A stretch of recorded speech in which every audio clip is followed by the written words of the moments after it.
Israel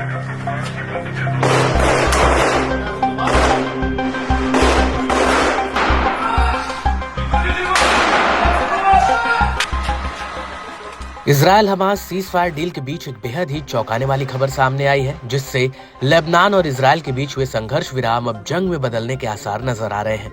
Lebanon में Hezbollah के top commander Sheikh Mohammad Ali हमादी की गोली मारकर हत्या कर दी गई है। रिपोर्ट्स के मुताबिक पूर्वी लेबनान के बेका घाटी के मचघरा इलाके में अज्ञात हमलावरों ने शेख हमादी को उनके घर के बाहर 6 गोलियां मारी। गंभीर हालत में उन्हें अस्पताल ले जाया गया, जहां उनकी मौत हो गई।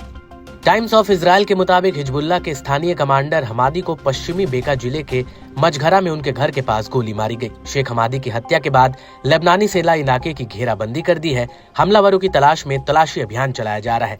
हमादी की हत्या ऐसे समय में हुई है जब इजरायल और हमास के बीच संघर्ष विराम चल रहा है। वैसे भी इस संघर्ष विराम की डोर कमजोर नजर आ रही है, क्योंकि वेस्ट बैंक में जंग अभी भी जारी है।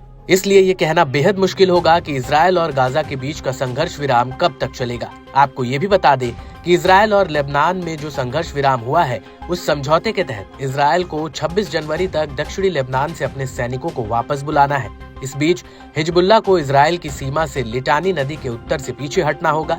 जैसे ही इजरायल की सेना दक्षिणी लेबनान से हटेगी, लेबनानी सेना इन खाली क्षेत्रों में हजारों सैनिकों को तैनात करेगी और इसके साथ ही लेबनानी सेना दक्षिणी लेबनान में पहले से ही मौजूद संयुक्त राष्ट्र पर्यवेक्षक बल को भी तैनात करेगी। लेकिन अब हिजबुल्लाह नेता की हत्या के बाद समझौते पर संकट के बादल मंडरा रहे हैं।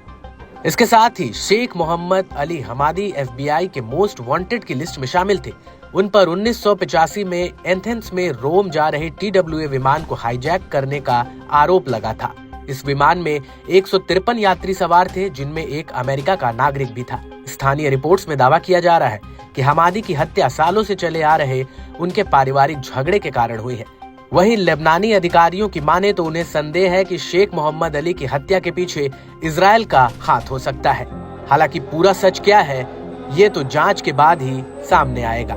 लेकिन हिजबुल्लाह के टॉप कमांडर शेख मोहम्मद अली हमादी की हत्या से सीज फायर कब तक जारी रहेगा, इस पर